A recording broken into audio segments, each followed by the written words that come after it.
बच्चों, कैसे हैं आप सभी। आई होप आप लोग अच्छे होंगे। और जैसा कि आप सभी को पता है कि क्लास 8 हमारा जो साइंस में हम चैप्टर नंबर 13 पढ़ रहे थे, लाइफ चैप्टर, उसका पार्ट 1 आपने देख लिया है, ठीक है। और आज जो है हम नेक्स्ट टॉपिक पढ़ने जा रहे हैं, वो है हमारा पेरिस्कोप एंड कैलिडोस्कोप, ठीक है।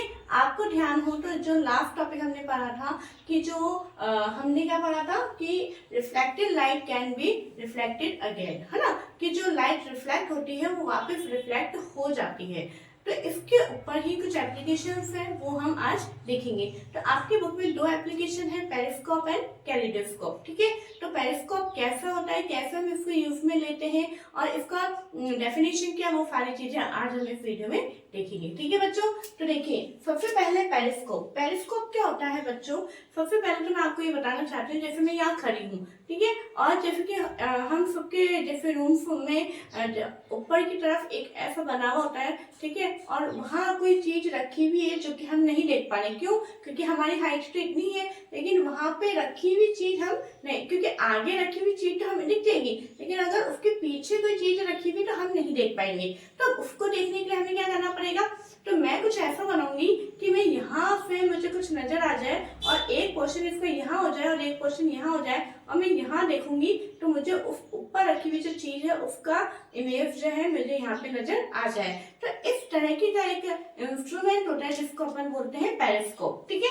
देखिए, जैसे कि यहाँ पे ट्री है, ट्री क्या है, एक ऑब्जेक्ट मान लो, और यहाँ पे ये ट्री रखा हुआ है।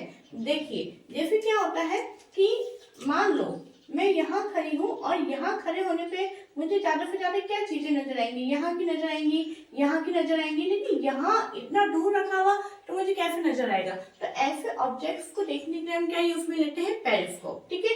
सबसे पहले हमें पता करना होगा कि पेरिस्कोप होता क्या है। तो मैंने यहाँ पे लिखा है, it is an optical instrument. ये कैसा इंस्ट्रूमेंट है, ऑप्टिकल। ऑप्टिकल क्यों? क्योंकि इसके अंदर हम मिरर काम में ले रहे हैं, ठीक है। तो it is an optical instrument which enables the viewers to see objects which are not visible directly।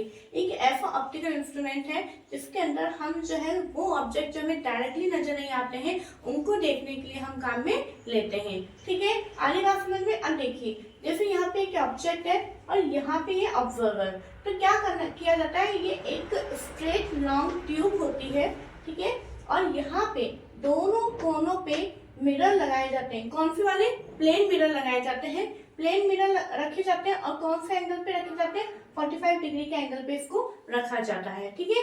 अब क्या हो रहा है, जैसे कोई भी लाइट रे इस ट्री के ऊपर इंसिडेंट हो रही है, तो कोई भी लाइट रे इंसिडेंट होगी तो रिफ्लेक्ट होगी इधर, ठीक है, रिफ्लेक्ट हो रही है इधर, रिफ्लेक्ट होके फिर वापस रिफ्लेक्ट होके जब इस मिरर से टकरा रही है तो ये वाली रे कौन सी रे होगी, इंसिडेंट रे। जब इस मिरर से टकराई तो ये इंसिडेंट रे जो रिफ्लेक्ट होगी इस वाली डायरेक्शन में, फिर इस वाली डायरेक्शन में रिफ्लेक्ट होगी इस वाली मिरर से वापस टकरा रही है, तो टकरा के ये वाली रे वापस रिफ्लेक्ट हो जाएगी और रिफ्लेक्ट होके इसकी इमेज यहाँ बनेगी, इसकी इमेज यहाँ बनेगी, फिर इसकी इमेज हमारी रेटिना पे बनेगी, हमारी आईज में आ जाएगी, जिसके कारण हमें ये ऑब्जेक्ट नजर आएगा, ठीक है बच्चों। आई होप आपको ये समझ में आया होगा, क्लियर।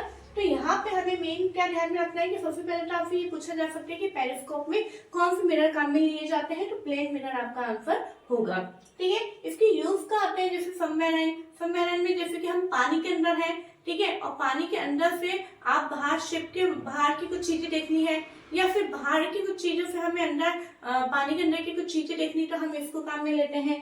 टैंक्स में काम में लेते हैं और सोल्जर्स पे इसको काम में लेते हैं। जैसे कि मान लो सैनिक वगैरह जो पैदल जाते हैं, अब आपको नहीं पता कि है ना क्या कहते हैं, जैसे वो पहाड़ी पर है या हम नीचे हैं और हमें पहाड़ी पे जाना है, तो पहाड़ी पे कोई हमारे लिए कोई खतरा तो नहीं है, तो इस तरह से उसको यूँ लगा के तो यहाँ से देख लेते हैं कि पहाड़ी पे का पूरा जो है सीन नजर आ जाता है, जिसके कारण हम पता कर लेते हैं कि वहाँ कोई खतरा है या नहीं, ठीक है। आई होप आपको ये समझ में आ गया होगा। नेक्स्ट टॉपिक है कैलिडोस्कोप। कैलिडोस्कोप जो है बहुत सारे मल्टीपल इमेजेस इसके अंदर बनते हैं। यहाँ पे देखिए इमेज एक ही बन रही है, केवल ये एक ऑब्जेक्ट है, एक ऑब्जेक्ट की एक ही इमेज बन रही है, लेकिन जो कैलिडोस्कोप है उसके अंदर बहुत सारी इमेजेस बनती है। तो पहले हम ये देखेंगे कैलिडोस्कोप होता क्या है। A kaleidoscope is an optical device. ये भी कौन सी डिवाइस है? ऑप्टिकल डिवाइस है, which creates colorful, beautiful patterns due to multiple reflection. क्योंकि इसके अंदर जो प्लेन मिरर में बहुत सारे रिफ्लेक्शंस होते हैं, मल्टीपल रिफ्लेक्शंस होने के कारण बहुत सारे कलरफुल, ब्यूटीफुल पैटर्न्स हमें नजर आते हैं। आप समझने कि ये एक टॉय होता है, एक तरीके का टॉय आपने खरीदा होगा, उसको यूं कर करके देखा होगा तो आपको बहुत सारी पिक्चर नजर आती हैं, ठीक है।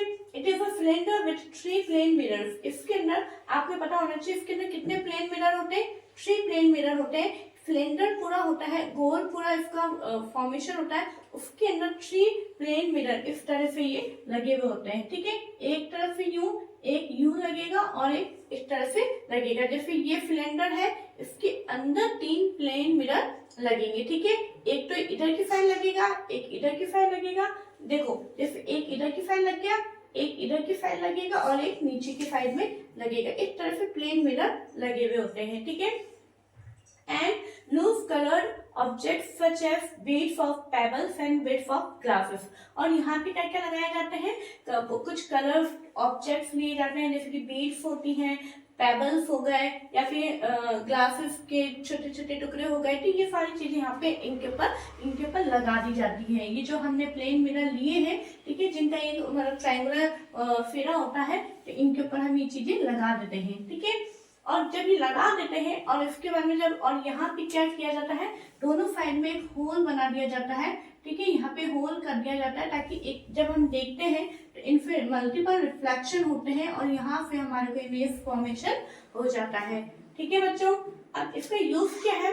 Some artist use a kaleidoscope to create new colour pattern and onto their canvas। मतलब जो आर्टिस्ट होते हैं वो कैलिडोस्कोप को यूज में लेते हैं और इससे जो जब वो इस तरह से उसको यूज में लेते हैं तो नए नए कलर पैटर्न्स उसके अंदर नजर आते हैं। और जब वो कलर पैटर्न्स जो उनको नजर आते हैं, उस कलर पैटर्न्स को आर्टिस्ट जो उनके कैनवास के ऊपर, यानी जो उनकी पूरी शीट होती है उसके ऊपर वो बना देते हैं, ठीक है। तो ये जो कैलिडोस्कोप का यूज आर्टिस्ट बहुत अच्छे से अपनी आर्ट में करते हैं। तो आई होप आपको ये दोनों एप्लीकेशन समझ में आ गई होगी, कैलिडोस्कोप एंड पेरिस्कोप। तो आपको इसी तरीके से अपनी कॉपी के अंदर बनाना है, ये बहुत ही इजी तरीका है, तो आप इसको बना सकते हैं, ठीक है बच्चों। तो आज छोटा सा वीडियो था आपके लिए, केवल 2 ही एप्लीकेशन में आपके लिए लेकर आई हूँ। प्लीज आप इन्हें अपनी कॉपी में जरूर से नोट डाउन करिए और अगर आपको ये समझ में आया है तो प्लीज आप इसे शेयर करें, लाइक करें, सब्सक्राइब करें। Thank you.